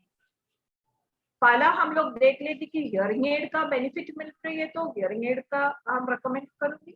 अगर हियरिंग एड का नहीं हो रही है बट कोक्लियर इम्प्लांट से उसको बेनिफिट मिलेगा, then you go for the cochlear implant. समझ पाए? So there is no compulsion for cochlear implant, whether you want to use it or you don't want to use it. Second is, every चीज में there is a risk involved, बराबर। अगर हमने भी एक heart surgery जाएगा तो risk involve. Heart surgery में भी कोई स्टेबल डेथ हो जाती है, कोई अच्छा से हार्ट सर्जरी हो गई एकदम जवान बन के भी लाइफ बन जाती है। कोई भी सर्जरी अगर देखेगा तो there is always a risk. According to me, the same risk is involved in cochlear implantation also. समझ पाए? तो अगर पेरेंट्स वो रिस्क लेना तैयार होते हैं तो ऑब्वियसली वी गो। तो आपको मालूम है, आई एम नॉट डिनाई मेरा experience as like last 3 years में तो मैं वेरी पर्सनली कोक्लियर इम्प्लांट दे रही हूँ। See, normally हमारे पास around like 900 700 surgeries government of India का ये सेंट्रल स्कीम में होते हैं, बट एक दो का ना समटाइम्स ये आपने इम्प्लांट करते हैं उसको इन्फेक्शन हो जाती है, वो हम वापस करते हैं। I have heard also long back, not in our this अपना न्यूज सॉरी आर्टिकल्स पढ़ते समय you can see that there are deaths during surgery because उसको फिक्स आ जाते हैं, कुछ कॉम्प्लिकेशन आ जाती है, so risk is always involved. So it is up to us whether to go for an implantation or not. So ये decision हमको ही decide करना पड़ेगा। इसलिए मैं सब समय I always tell everybody, please don't recommend like सब लोग कोक्लियर इम्प्लांट करो, cochlear no. If I am feeling like for example आपको मालूम है ये ईयरफोन्स लगाती बराबर, मेरे लिए तो ईयरफोन सूटेबल नहीं है, सो मैं ईयरफोन में नहीं लगा because I know my year will pay. Same is the case, अगर आपको इम्प्लांटेशन कंफर्टेबल नहीं लगेगा तो please don't go ahead, but आपका बच्चे को हियरिंग एड से कोई बेनिफिट नहीं मिल रही है और कोक्लियर इम्प्लांट से आपको बेनिफिट जरूर मिल जाएगा, एंड आप लोग उसका कंडीशन, उसका रिस्क इन्वॉल्व, उसका इम्प्लांटेशन के बाद अगर 3 साल का थेरेपी, 3 साल की मैपिंग, नेक्स्ट 2 ईयर का थेरेपी, उसके आगे बच्चे लोगों का सपोर्ट सर्विस करने के लिए फंडिंग, ये सब हमको ध्यान में रख के ही डिसीजन। तो ऐसा नहीं है कि कोक्लियर इम्प्लांट करेगा तो सब बच्चा डेथ हो जाएगा और सब कोई बच्चा डेथ नहीं होगा, ऐसा नहीं है। There are incidents internationally, so if you read all this literature it is there, but obviously there are so many children benefiting, so many children are not benefiting. So I always feel it is the parental choice for young children whether to use implant and then go ahead, or hearing aid and go ahead, or use manual mode of communication, including the individual has a right to use Indian Sign Language. अगर मेरा बच्चे को कोई amplification system नहीं चाहिए और मैं early intervention, early identification, early intervention के द्वारा मैं मेरा बच्चे को इंडियन साइन लैंग्वेज में ही पढ़ाऊंगी, उसको रीडिंग राइटिंग में एजुकेशनल बाइलिंगुअलिज्म के द्वारा मैं पढ़ाऊंगी, है तो nobody can protest. I feel it is the parental right to decide, and parents को ये ऑप्शंस देना हमारा रिस्पांसिबिलिटी है। आधा इंफॉर्मेशन देख के गलत मत करिए बच्चे पेरेंट्स को, इसलिए I always say half information is बहुत डेंजरस है। पूरा इंफॉर्मेशन लीजिए, उसके बाद decide whether to go for an implantation और not, whether to go with Indian sign language और not, whether to go with hearing aid और नॉट। हियरिंग एड में भी आपको मालूम है अलग अलग हियरिंग एड्स है, Santosh, many of you will be knowing it. कोई बोलेगा बिहाइंड द ईयर लीजिए, कोई बोलेगा डिजिटल प्रोग्रामेबल बीटीई लीजिए, कोई बोलेगा इन द ईयर करिए। So this are all we require right info. I always feel that आधा इंफॉर्मेशन से गलत मत करिए, क्योंकि we have only one life, we have only one child. तो मेरा बहुत पर्सनल टच हो जाता है, मैं इसलिए सब I personally I always say right information के बिना please don't push parents to any of. Thank you. Any other questions? Jyotiben પૂછો કોઈ બીજો પ્રશ્ન છે? જ્યોતિબેન પૂછો બીજો પ્રશ્ન છે એનું કાય? કોઈ दूसरा प्रश्न है उसका?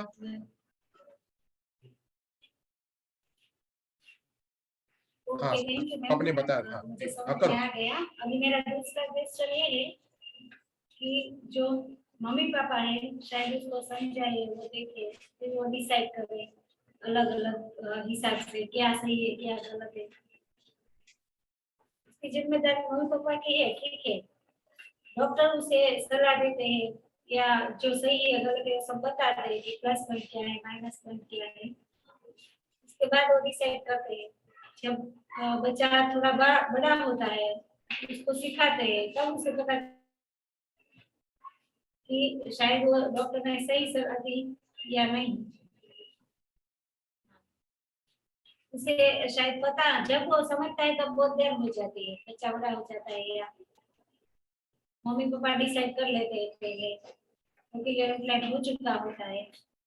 उसके बाद उसका वो पढ़ाई का सब बहुत प्रॉब्लम होती है। उसे ऐसा लगता है कि शायद नहीं हुआ होता तो अच्छा होता है, हुआ होता तो अच्छा होता है। क्या संतोष, can I get it in crisp में? हाँ हाँ मैम, कहना है इनका है कि जैसे बच्चा जब छोटा होता है और छोटे होकर के 5 साल से 7 साल का होता है, तब तक मम्मी पापा डिसाइड करते हैं और वो बच्चे को डिसाइड करने को नहीं मिलता है।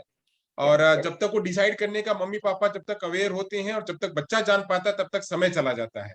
और फिर ना तो हम इधर के होते हैं डेफ साइड के, ना तो हम जो है वो हार्ड ऑफ हियरिंग के साइड में होते हैं, दोनों साइड में नहीं होते हैं, हमारा नुकसान होता है। संतोष, वो एक वैलिड ऑब्जर्वेशन है उसका, बिकॉज क्या होती है मालूम है, initially you know it, children's age is very vulnerable, they are very immature to take a decision.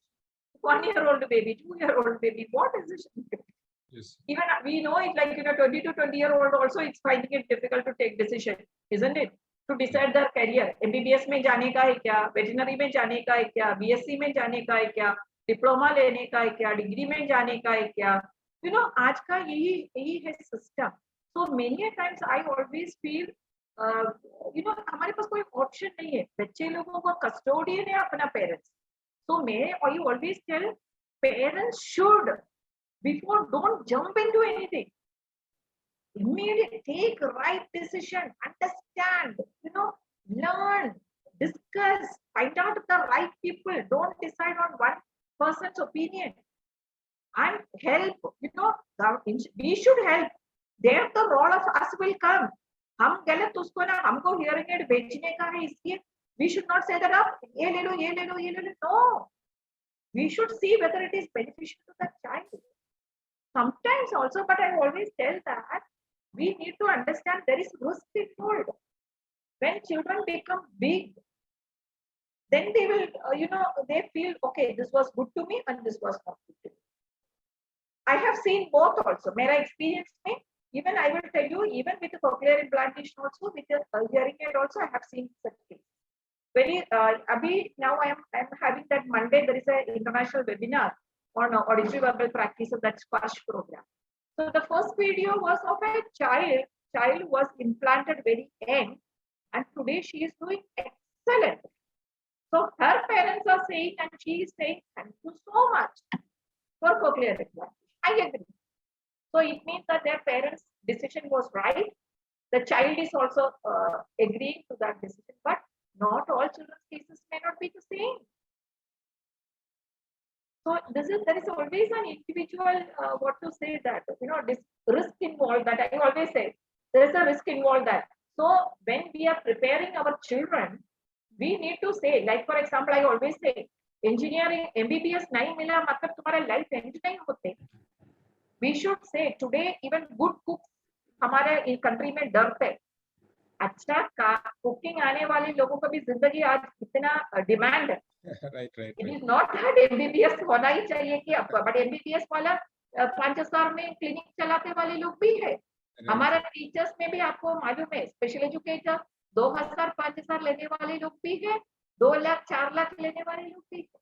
It is all today, your skill, your determination, your ability to overcome the challenges. Challenge हमारे पास बहुत है, वो challenges overcome करने का एक ताकत हम हमारे बच्चे को ये सिखाने का। So like this is the only way out. Santosh, and the question was asked person. But ma'am asked a very relevant question, because this is what the child, they are undergoing. They are the real people who are experiencing it. yes. So that is ma'am, why. Yes. ये question और था participants में से था कि उनका पूछना था, अक्षय दीक्षित करके कोई है उनका, कि कॉकलियर इम्प्लांट क्या दोनों कानों में हो सकता है, उनका ये प्रश्न था। Yes.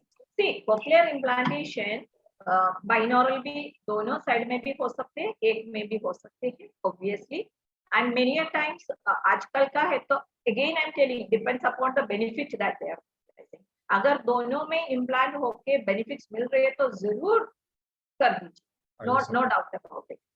So you know it's always better if both the ears are better. अगर एक कान आपको hearing aid से चल सकते हैं, you can getting the benefits from the hearing aid, and from the other ear you are not getting the benefit from the hearing aid, then you can go for that. Binaural is but only I will tell you हमारा scheme में नहीं, scheme में अभी भी एक आएगा, but country में privately people are doing it, you know, with fundraising and things like that. Ma'am एक क्वेश्चन हमारे स्कूल के टीचर हैं कविता बेंसा, उनका है। वो एक्चुअली अर्ली इंटरवेंशन में काम करती हैं, अर्ली इंटरवेंशन स्कूल के साथ में बच्चों के साथ में काम करती हैं।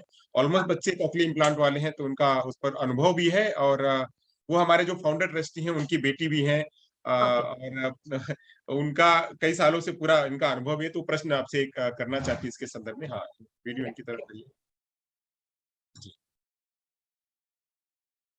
Ma'am good evening. Good evening. नमस्ते मैम, मैं जब चेन्नई आई थी तभी मैंने आपको देखा भी था और मैं मिली भी थी, शायद आपको याद हो या फिर मैम हमारे यहाँ अभी अर्ली इंटरवेंशन सेंटर शुरू किया है हमारे स्कूल में।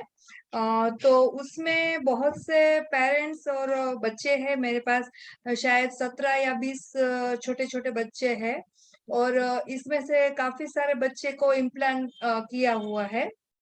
लेकिन पेरेंट्स की एक कंप्लेन है कि ऑपरेशन के बाद जो रिहेबिलिटेशन सर्विस है वो प्रॉपर नहीं है।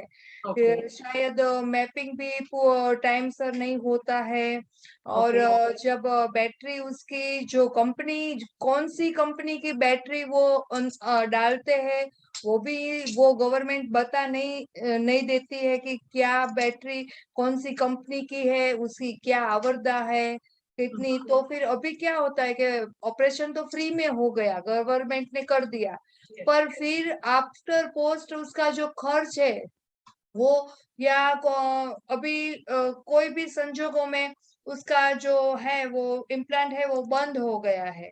तो फिर अभी बोल रहे हैं कि इसलिए आंसर मैं बता रही हूँ, इसलिए that is what I always tell you know parents, no ये पेरेंट्स हाफ इंफॉर्मेशन में मेनी टाइम्स जाते हैं। Cochlear implantation government of India को ये पहले 6 लाख था, अभी ये अप्रैल से 7 लाख की प्रोविजन दिया हुआ है।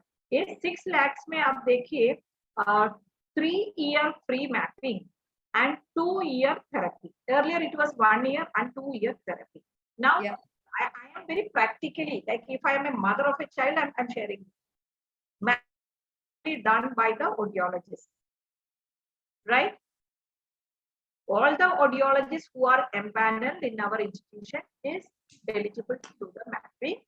वो लोग मैपिंग करते हैं, एंड स्पेशल एजुकेटर्स हमारे एंड स्पीच लैंग्वेज पैथोलॉजिस्ट हमारा एम्पैनल हुआ है हमारे इंस्टीट्यूट के साथ। वही लोग ये एडिप वाला बच्चे हैं तो उसको ये सर्विस करते हैं।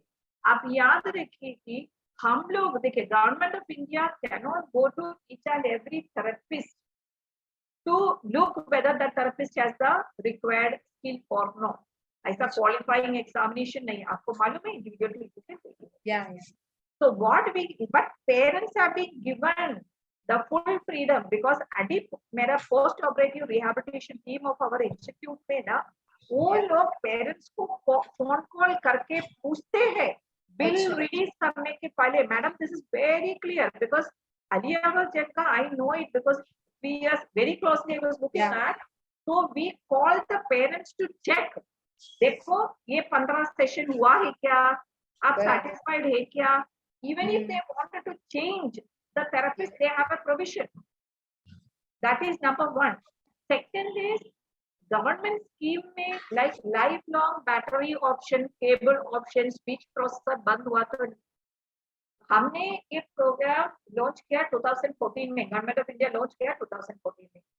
मई 2019 में आने के बाद what I have tried is पूरा मेरा 3 years में my whole focus was to train the therapist in auditory verbal therapy, mapping में, बहुत द कंपनीज को, एक रिप्रेजेंटेटिव को हमने बुलाया, पूरा हमारा एम्पैनल्ड थेरेपिस्ट को हमने उसको ट्रेनिंग करवाया। ये लोगों को हमने पूरा कोक्लियर इम्प्लांट बच्चे को कैसे मैपिंग करना, ईच जैसा कोक्लियर का मशीन है क्या, देन डिजिसोनिक का मशीन है क्या, मेडल की मशीन है, कौन सा मशीन के अनुसार मैपिंग कैसे करने का है। और ऑडिटरी वर्बल थेरेपी है, एक स्पेशलाइज्ड टेक्नोलॉजी थेरेप्यूटिक मेजर है मैम, वो हमने शॉर्ट टर्म में ये लोगों को सभी को ट्रेनिंग किया हुआ है। Second I will tell you, but there is अपने इंस्टीट्यूट ने एक course, exclusive course launch, that is post graduate diploma in auditory verbal therapy. ये क्या है, एक टोटली सुपर स्पेशलिटी प्रोग्राम है। बीएड के बाद और बीएसएलपी के बाद और 10 मंथ्स 2 सेमेस्टर प्रोग्राम है। पूरा आपको कोक्लियर इम्प्लांट बच्चे को कैसे हैंडल करना, आप पूरा तैयार हो जाते हैं। अच्छा, one year program. And Santosh's wife Manju is Manju पीछे है, मंजू और के दोनों लोग हैं मेरे बच्चे। हाँ, Manju is trained like that, you know, like ma'am, you know what you do it is, अगर कोई टीचर्स है आपको, अभी देखो एप्लीकेशन बुलाया हुआ है, ये 10 महीने का है, फिर भी इतना practical exposure. Manju I don't know, ये मंजू का टाइम है तो कोविड का टाइम है, बट अभी का बच्चे लोग, you know, I am getting the feedback, they are saying that madam total different experience है। क्योंकि अभी देखो दे आर गोइंग, अभी सब ऑफलाइन क्लासेस चालू हो गया ना, so they are going to all the therapy centers, they are getting lot of exposure। तो मैम ऐसे मिलेगा है ना, then only हमारा कोक्लियर इम्प्लांट बच्चा बेनिफिट होते हैं मैम। अगर कोई भी थेरेपिस्ट ना वो पैसा के लिए काम करेगी, और हमारा ये गवर्नमेंट की बच्चा है ना, सो ये गवर्नमेंट, प्राइवेट में तो ये लोग कोई नहीं। अगर ऐसा आपने कुछ साइडलाइन करने की कोशिश करे तो प्लीज, मैं I only say that please don't do. Yeah, ma'am. they are really specialized children, their parents का you know उसका लाइफ आप एक बार देख लीजिए, उसको सपोर्ट कहाँ करने का है कर दीजिए। नहीं है तो madam, even I will also tell you, आप लोग भी छोटा छोटा प्रोजेक्ट बना के ना ये कंपनीज को दीजिए। देखो कोडैक है, अपने HDFC बैंक है, इवन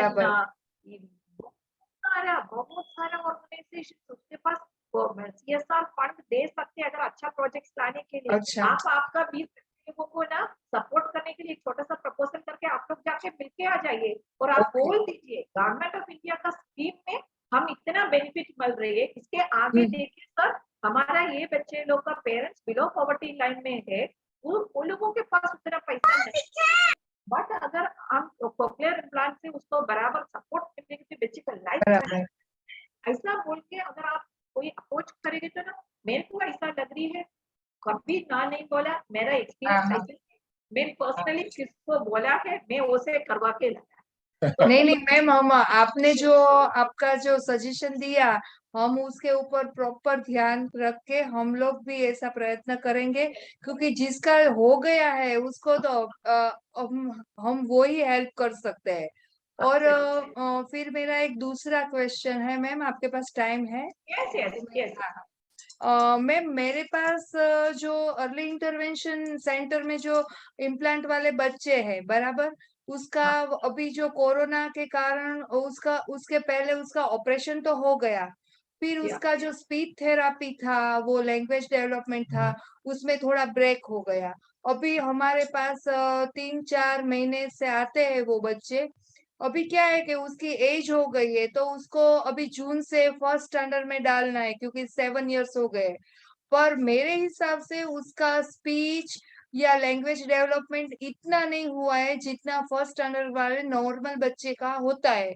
तो फिर अभी मैं क्या करूँ उसको? मैं क्या बोल रही हूँ मैम, आप एक काम करिए, आप कोई अगर आपको ऐसा लग रही है नॉर्मल स्कूल में बच्चे को डालना है तो कोई नहीं, आपने एक स्कूल का प्रिंसिपल, एक स्कूल ना अपना सपोर्ट में लीजिए, अच्छा हाथ में लीजिए, वो स्कूल में प्रिंसिपल को क्लियरली बोल दीजिए, देखिए मेरा बच्चे को ये थोड़ा दिक्कत है, बट आपका स्कूल में आएंगे तो हमारा ये बच्चे को क्या बेनिफिट मिलेगी, और Sure, वही ना sure. बाकी स्पीच थेरेपी, बाकी सब ना लैंग्वेज डेवलपमेंट, वो मैं मेरा सेटअप करूंगी, और आप बोलेगा ना मैं मेरा बच्चे का जिम्मेदारी लेके कोशिश करूंगी, आप बराबर। बच्चे को ये कर दीजिए, तो ये कोलैबोरेशन ना अच्छा हो जाएगा मैडम।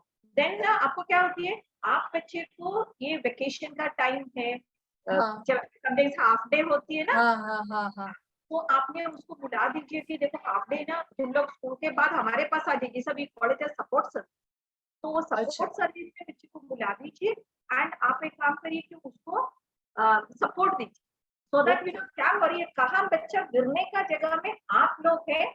हाँ नॉर्मल स्कूल में जाते समय क्या होती है, सोशलाइजेशन, कॉग्निटिव डेवलपमेंट, थोड़ा ये सब में डेवलपमेंट्स ना थोड़ा improve, good language samples the children के, तो ये थोड़ा बेनिफिट हो जाती है, एंड बच्चा भी ना थोड़ा स्ट्रॉन्ग बन जाए, अदरवाइज ना वो थोड़ा मैं डिसेबल्ड हूँ, वो या थोड़ा साइडलाइन जाने का, हाँ वो हैबिट बढ़ने का ना चांस आ जाती है। एक बार ना बराबर। हम लोग शुरुआत में ही नॉर्मल एबल बॉडी बच्चे के साथ डालते हैं ना, you and me are same, okay. ऐसा करके रखेंगे तो ना you will get a better support होता है। तो I Sure. Always tell you sir, ये भी इसलिए ना मैडम मैं ना बोलते हैं ना हैंड होल्डिंग बोलते हैं, हैंड होल्डिंग ना एक स्पेशल स्कूल एक रेगुलर स्कूल के साथ, Yeah. जो मालूम है हमारा बच्चे को इधर भेज सकते, इधर के सपोर्ट को चाहिए तो ये कर सकते। एंड यू नो मैडम, दूसरा आई will also share with you, ये रेगुलर स्कूल में है ना बहुत सारा चिल्ड्रन पुअर परफॉर्मेंस होते हैं, स्लो लर्नर्स, लर्निंग डिसेबल, या या तो ना ये टीचर्स आपके पास आ जाएगी, ओके। देखो मैडम हमारे पास इतना बच्चे लोग हैं, हाँ। ये बच्चे को राइटिंग का प्रॉब्लम है, ये बच्चे को रीडिंग का प्रॉब्लम है, ये बच्चे को ये प्रॉब्लम है, मैडम आप थोड़ा हेल्प करो, किसी देखो ना। अभी अभी मैम मेरे माइंड में वो भी आया है कि मैं वो जो नॉर्मल स्कूल के प्रिंसिपल और वो जो टीचर्स है उसको मैं मेरे क्लास में उसको ऑब्जर्वेशन करने के लिए मैं उसको बुलाऊं, या फिर जो भी पेरेंट्स को भी थोड़े बहुत जो क्वेश्चंस है वो भी हम शेयर करने वाले हैं, और मैं उसको करवा प्रॉपरली दीजिए बताऊंगी। टीचर्स को, यू नो रेगुलर स्कूल वाले लोगों को आप इनवाइट करिए, आपका हाँ स्कूल में एक हाँ प्रोग्राम कर दीजिए, वो लोग को हाँ इधर इनवाइट कर दीजिए, आप या अपना बच्चे का ना ये सब टैलेंट दिखा ना, तो थोड़ा रेगुलर स्कूल लोगों को भी ना एक कॉन्फिडेंस आने दो, हमारा बच्चा पीछे नहीं हो। हाँ Otherwise, you know, this society labels अपना deaf children, also Divyanganas, you know, oh, they can't do deaf, they can't speak, they can't या do. Their intelligence is normal intelligence. They may have supercomputers. You know, na Einstein, all. अगर हम देखेंगे तो Thomas Hopkins, everyone is having one or the other disability. Always remember. So it is हमको ना creating awareness is essential. This is the best way, man.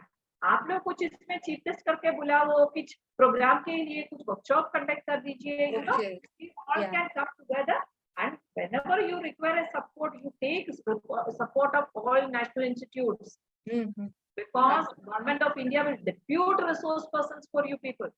Whether आपके आपके उधर ना जैसे कि cochlear implant का वर्कशॉप करना है तो भी we should coordinate. Sure sure Someone with proposals, requests should come, and then because ultimately we are all working for one cause, empowerment of Divyangjan. Yes. और मैम एक मुझे ये पूछना है कि जिसका इम्प्लांट हो गया है, अभी थोड़ा बहुत उसमें प्रॉब्लम है, तो फिर ऐसी कोई स्कीम है कि वो उसका चेंज करना है तो? अभी भी आई थिंक आपको आपका ये लोगों को ना अपना पीओआर का हेड रावली मैडम से कांटेक्ट करना पड़ेगा, अच्छा अच्छा बिकॉज रावली मैडम ने बहुत अच्छा एक स्कीम ला रही है, कोई सीएसआर में ना ये सब चेंज करने के लिए, अगर किसका किसका ना ये प्रॉब्लम्स हो रही है, मतलब केबल की प्रॉब्लम है, वायर की प्रॉब्लम है, even you know speech processor की इश्यूज है, वो गरीब लोगों को अगर मदद नहीं कर सकते तो वो लिस्ट ऑलरेडी रावली मैडम ने already she is trying for a huge CSR funding, तो मैम बहुत अच्छा काम कर रही है, और आप लोग जरूर आप लोग संपर्क करिए, संतोष नोस रावली madam very personally, so you can talk to Ravli ma'am, and then ये बच्चे को भी कोई ना कोई स्कीम में ना इंक्लूड करके सपोर्ट कर सकते तो जरूर, because I know it, because last year मैंने अपना एक अपना Padmashri awardee, I don't want to say the name, sir के पास गए थे, हमने सर से प्रेजेंटेशन दिया था। इस साल में सर ने और 8 और 10 बच्चे को जैसा ऐसा स्पीच प्रोसेसर केबल उसका खर्चा नहीं हो पा रही है, हमने सर को पूछा कि सर ऐसा ऐसा है करके प्रपोजल्स भेजा था, वो हमको वो भी बेनिफिट है। तो मेरा कहने का क्या है मैम, दो तरफ से NIHH में भी आप कोशिश करो, अगर हमारे टीम उसके लिए डेडिकेटेड टीम, वो लोग कोशिश करेंगे, आप भी ना अपना प्रपोजल ना बैंक में अपना फर्टिलाइजर्स में, एंड गुजरात में तो it is the richest state and good donors, I'm telling you. Yeah. We don't, you can get, they will only Thank thing you हम थैंक यू लोग वेरी मच मैम। बहुत से question थे और mother's भी बहुत कह रही थी मुझे, तो आपने जो आपका जो सजेशंस मुझे बताया, मैं कल जाके अपनी क्लास में बताऊंगी, वो भी खुश होगी कि नहीं हमारे लिए कुछ लोग तो है। Thank you very much ma'am. Ma'am एक और प्रश्न है हमारे पार्टिसिपेंट में से, अर्जुन भाई बहुत शॉर्ट में अपना प्रश्न लीजिएगा, क्योंकि समय हमने बहुत हो गया है, खिंच गया है, तो एकदम शॉर्ट में अपने प्रश्न को दीजिएगा और सवाल जैसे करोगे। जी नमस्ते मैम। आवाज अर्जुन भाई बोलिए, आवाज को बंद खोल लीजिए, बोलिए, अनम्यूट करिए अपने को। हाँ। जी मैम, नमस्ते मैम। कह रहे हैं कि हम यूपी आजमगढ़ में स्पेशल टीचर हैं। दरअसल हम लोग SSA के तहत काम करते हैं, और उसमें मैम हम लोगों को जो हमारे विद्यालय में जो बच्चे आते हैं वो बहुत ही गरीब परिवार के होते हैं, और ऐसे बच्चे हम लोग देखे हैं जो वो इतने सक्षम नहीं है कि वो अपना कॉकलियर प्लांट करवा सकें। तो अगर आपके उससे अगर कोई ये हो कि अगर उनको उसमें कॉकलियर प्लांट कराने के लिए अगर कोई स्कीम हो जिसके तहत उन बच्चों को कराया जा सके, और देखिए पैसा वो नहीं दे पाएंगे। सर आप लोग को हियरिंग एड लेते हैं, ये एक है, अगर वो लोगों में से 6 साल के नीचे वाला कोई है तो ही अडिप स्कीम में आएगा। बट आप लोगों को स्टेट में भी थोड़ा देख लीजिए, क्योंकि आजकल ना स्टेट गवर्नमेंट भी ये कॉकलियर इम्प्लांट स्कीम चालू किया है। यूपी में लास्ट अभी यूपी में भी स्कीम इम्प्लीमेंट हुआ है, केरला में इम्प्लीमेंट हो चुका है, आंध्रा में हुआ है, ऐसा ना बहुत सारा राजस्थान में हुआ है, मध्य प्रदेश में स्टेट स्कीम चल रही है। तो दरअसल में हम लोगों के यहाँ जो है, जो हम लोगों की स्कीम चलती है उसमें जैसे तालू कटा ओट कटा ये बच्चों का ऑपरेशन हो जाता है, लेकिन कॉकलियर प्लांट का ऐसा कोई स्कीम हम लोगों के यहाँ नहीं आता है। नहीं हाँ, कई ऐसे बच्चे हैं जो मैम बहुत गरीब परिवार के हैं, हम लोग चाहते हैं। एक चीज क्या बोलते हैं, अगर पेरेंट्स को इतना सपोर्ट नहीं कर पाएंगे तो देन कॉकलियर इम्प्लांट करके भी कोई फायदा। जी नहीं मैम, प्रॉपर्ली शेयर कर, मेरा as an educator, as a parent, you know, as a teacher, as a mentor, I में शेयर कर दे। अगर आपकी जगह में हमको देखे कि आपका SSA में बच्चे लोग आ रही है 7 साल की ऊपर वाला आती है, बराबर जी 6 साल के ऊपर, 6 साल के ऊपर, तो 6 साल के ऊपर की कोई भी बच्चा ना ये कॉकलियर इम्प्लांट स्कीम में पढ़ते नहीं है। जी यू अंडरस्टैंड, ये 6 साल की, तो 6 साल की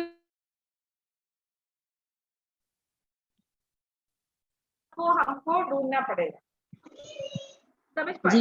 अगर पेरेंट्स को करना है तो देन हम लोगों को और पेरेंट्स को सपोर्ट करवा के, अगर बच्चा एलिजिबल, फर्स्ट चीज अगर एलिजिबल है पेरेंट्स सपोर्ट कर पाएगा।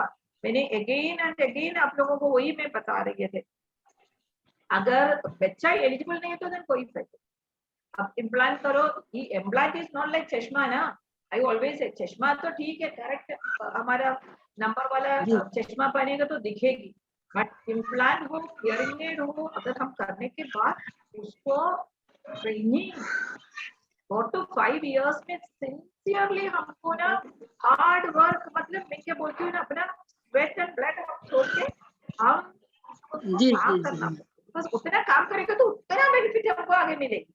सही बात वो एक इशू बड़ा हो जाती है, बट तो आप लोगों को नहीं, आपका उदाहरण कोई, बट क्या होती है स्टेट गवर्नमेंट्स में इतना डोनर्स नहीं आते, but this parents can personally you know like आप लोग को इनडायरेक्टली सपोर्ट करके raise the funds and they can go for the implantation if they are eligible. Okay ma'am, thank you ma'am. हाँ अर्जुन भाई बंद कर लीजिए। अब मैम काफी लंबा समय हो गया, डिस्कशन काफी लंबा खींचा है, तो अब कंक्लूजन की तरफ बढ़ते हैं। आपका मैम सेशन बहुत ही बढ़िया, और कई चैट में तो इतना लिख के आ रहा है कि बहुत बढ़िया, नाइस डिस्कशन, और प्रश्न से चर्चाओं से जवाब मिलते हैं और चर्चाओं से उत्सुकता भी बढ़ती है प्रश्न पूछने की। तो बहुत सारा डिस्कशन हुआ। अब आपका एक vote of thanks, formal vote of thanks करने के लिए मैं कविता बेन को बोलता हूँ। No, thanks, Santosh. You know, I always feel as a good opportunity to share my experience with you all. And also, we are equally responsible. एक और reminder देने के लिए मैं आया, हम सब responsible है दिव्यांगजन के लिए। Yes, ma'am. मैम फिर भी मैं scale institute for the deaf and TTC college की तरफ से मैं आपका शुक्रिया अदा करती हूँ। आज मैंने पहली बार आपको हिंदी में सुना, क्योंकि पहले मैं चेन्नई आई थी तभी भी मैंने आपको इंग्लिश में ही बात करके सुना था। और मैं आपने इतना डिटेल्स में जो दिव्यांगजन सशक्तिकरण के जो डिटेल्स है वो आपने सब आपके वक्तव्यों में आपने बताई। और हम स्पेशल एजुकेटर को खास ये ख्याल रखना चाहिए कि उसकी जो वेबसाइट है वो हमको समयांतर से देखनी चाहिए, तो नया कुछ आता है तो हमको जल्दी से इंफॉर्मेशन मिले, और वो इंफॉर्मेशन और वो जो लाभ है उसकी सहाय है वो हम पेरेंट्स और बच्चों के लिए प्रोवाइड कर सके। तो मैम मैं दूसरी बार आपको thank you very much ma'am. आज बहुत आपका जो सेशन है वो बहुत अच्छा हुआ, और मेरी तरफ से तो मुझे मेरा जो क्वेश्चन था उसका आंसर बहुत अच्छी तरह से मिल गया। तो फिर से मैं संस्था की तरफ से आपका शुक्रिया अदा करती हूँ ma'am. Thank you very much. Thank you ma'am. आपके दो विद्यार्थी और यहाँ पीछे खड़े हैं। मंजू अच्छा काम करिए, मैम को कोक्लियर इम्प्लांट करने के लिए ट्राई करिए, और कुछ भी सपोर्ट चाहिए तो तुम्हारा सब टीचर्स भी रेडी है, और अगर हमारे इंस्टीट्यूट से कुछ सपोर्ट चाहिए तो जरूर करिए। प्लस पार्टिसिपेंट्स में भी कोई किसी को भी सपोर्ट चाहिए तो you know that we are there to help you out. Thank you so much. Thank you ma'am. Thank you ma'am.